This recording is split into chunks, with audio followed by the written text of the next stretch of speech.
Hey everyone, thank you for joining us for our weekly thought of Dhamma. This week we'll be going through verses 42 and 43 of the Dhammapada, so let's get into them.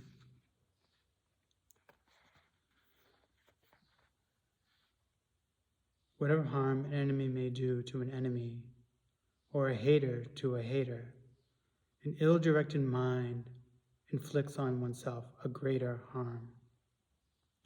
Neither mother, father, nor any other relative can do one greater good than one's own well-directed mind.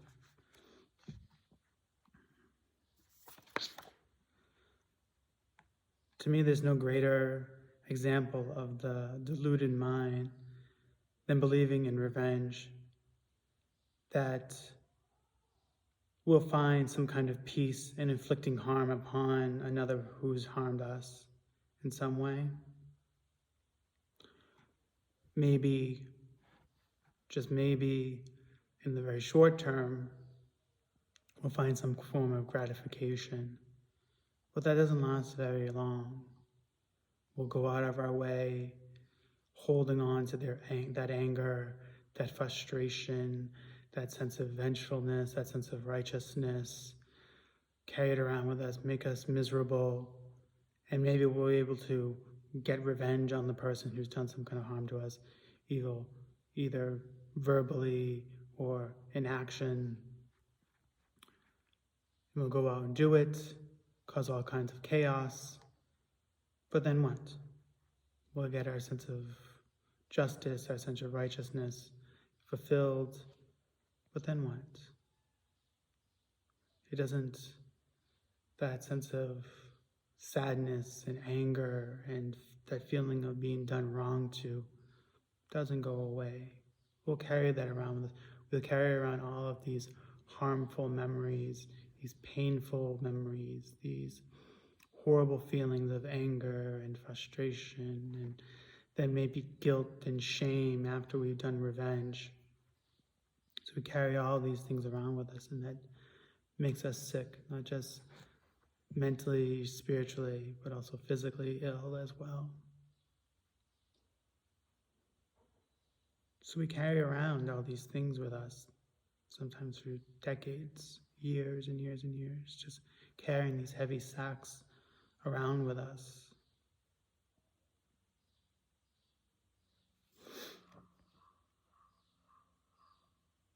But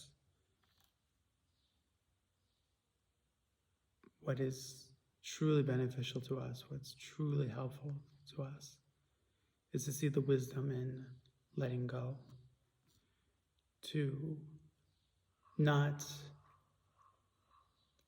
let that external thing, that person or that situation enter into our world, into our mind. We can be aware of the things that they're saying, we can be aware of the things that are going on around us, but to truly digest it, to truly take it into us, and to add that notion of, I don't like, how dare they, who do they think they are, why aren't they more like me, peaceful, loving, compassionate. That's all coming from within us. That's our sense of delusion. This I-ness, this meanness, this why aren't they better like myself. That's just constructs, that's just imagination, that's delusion. So when we let the mind go out, or we let the things from the external world into us, we're gambling with our sense of peace, with our sense of happiness, our sense of contentment, our sense of equanimity.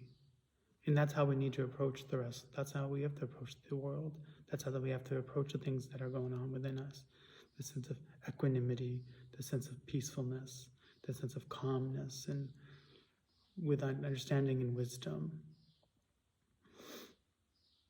So that's something we have to do on our own. Fathers, mothers, brothers, sisters, cousins, whatever. They can be our companions, they can be our friends, they can be our spiritual brothers and sisters and friends, kalyana mittas, but we have to do the work. We're the ones who have to see it for ourselves and come to understand it for ourselves. It's the old saying, the Buddha points the way, but you have to walk the path. And that's very true. We have to do the untangling. We're the ones that made the big mess. We're the ones that tangled up the knot, put all those knots and tangles in. So we are the ones that have to solve that puzzle. We have to undo those tangles. And it's going to take a long time. Sometimes it'll take people many, many lifetimes or many, many years in a single lifetime to untangle maybe just one little tangle. But it's all worth it. And it's not impossible. So I think that's where I'll leave it off for this week. And I hope my words were of some help. So hope I've given you many things to think about for the rest of the week. And I'll see you all next time.